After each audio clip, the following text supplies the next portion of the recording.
Christian nuns, originally from Kerala. They told me how they were living in fear from right-wing Hindutva groups who had socially ostracized them for allegedly poisoning drinking water. Views expressed in this blog are hosted on my own website, are strictly personal and do not reflect the views of any organization. Namaskar, hello and welcome friends once again to Straight Bat, my weekly video blog where, as the title suggests, I comment with a straight bat. Now, ever since Narendra Modi ji has taken over as the Prime Minister of the country in 2014, the focus of his many critics has been on his government's treatment of the Indian Muslim. Call it the lingering shadow in a way of the 2002 Gujarat riots or the majoritarian worldview of a Hindutva ideology.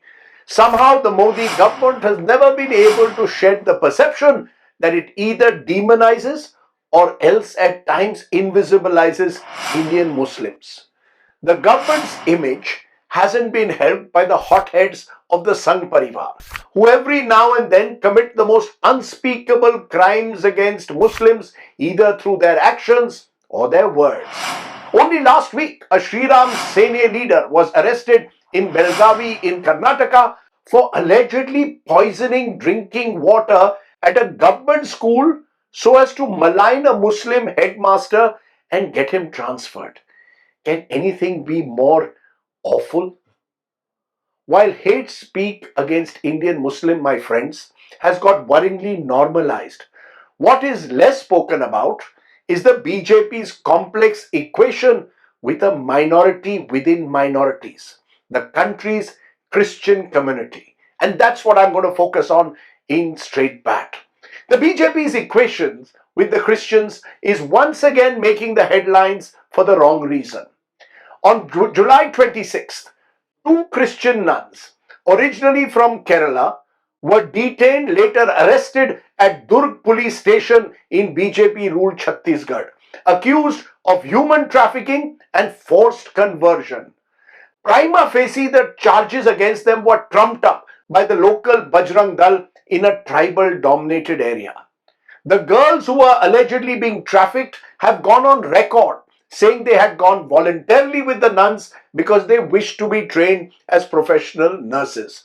The parents of the girls have also gone on record to say that they had given their daughters permission to go in search of better job opportunities. And yet, disregarding all this, the local police chose to turn a blind eye. Instead, the police took a complaint filed by the local Bajrang Dal member at face value and arrested the nuns without following due process. There are even reports and visuals of a Bajrang Dal member, Jyoti Sharma, threatening, assaulting those who had come out in support of the nuns.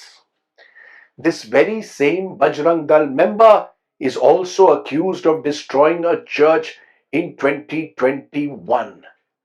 Alarmingly, instead of coming out in support of the nuns, the Chhattisgarh Chief Minister Vishnu Dev Sai has defended the police and the Bajrang Dal.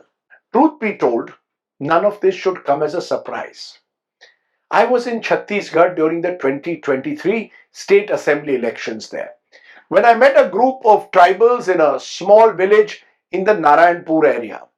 They told me how they were living in fear from right-wing Hindutva groups who had socially ostracized them and would not even give them permission to bury their dead unless they reconverted to Hinduism.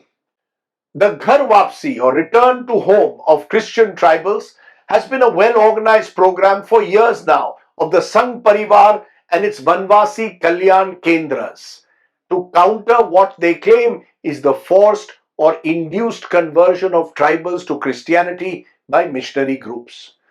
Freedom of religion, my friends, is a constitutional right, as is the right to convert to a religion of one's choice. Let's not forget Dr. Babasaheb Ambedkar and his supporters and their much publicized conversion to Neo-Buddhism. But we now live in a new India, where an individual's constitution rights are often undermined by weaponizing stringent anti-conversion laws in BJP-ruled states. Effectively, the right to convert to Christianity is seen to be forced and criminal, but reconversion to Hinduism is seen as voluntary and a blessing. This is what state patronage to groups like Bajrang Dal and VHP has done on the ground. These groups can now move around with impunity, create an atmosphere of fear and hostility towards minorities, and thereby push for Ghar Wapsi with active support from the men in khaki. Ironically, the nuns were granted bail only after the intervention of the Home Ministry at the center. That's right. It is only after a cross section of Kerala MPs met Home Minister Amit Shah that the Chhattisgarh police got the message and the nuns were given bail.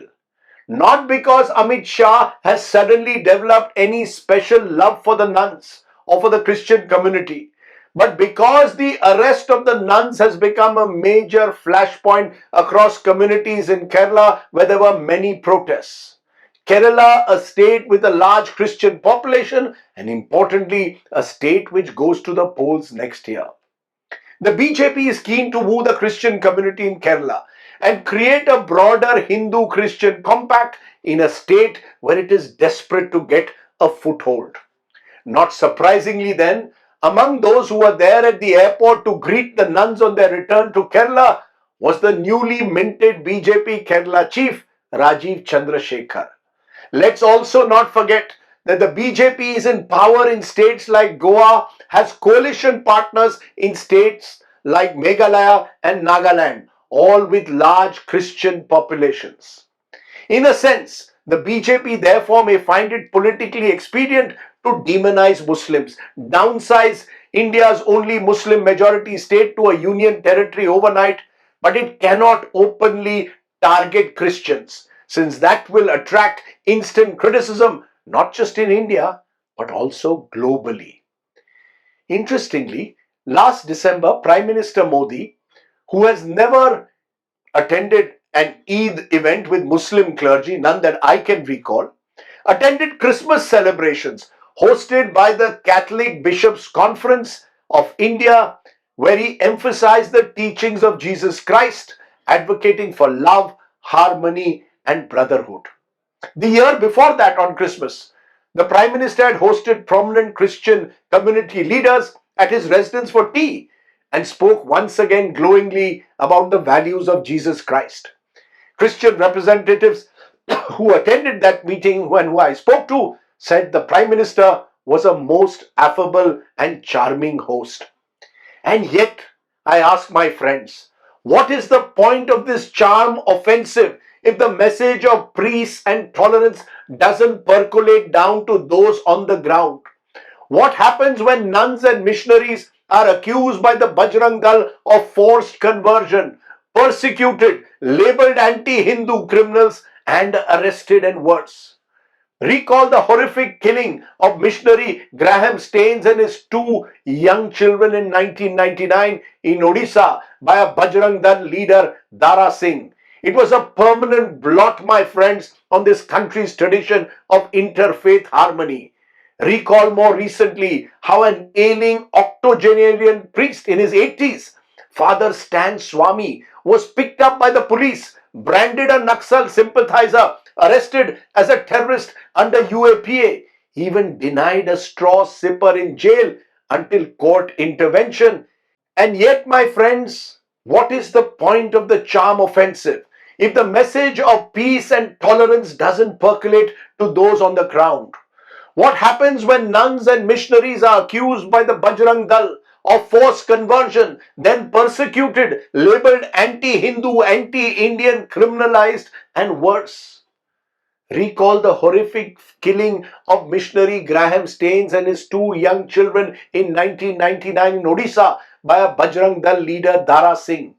A permanent blot on this country's tradition of interfaith harmony.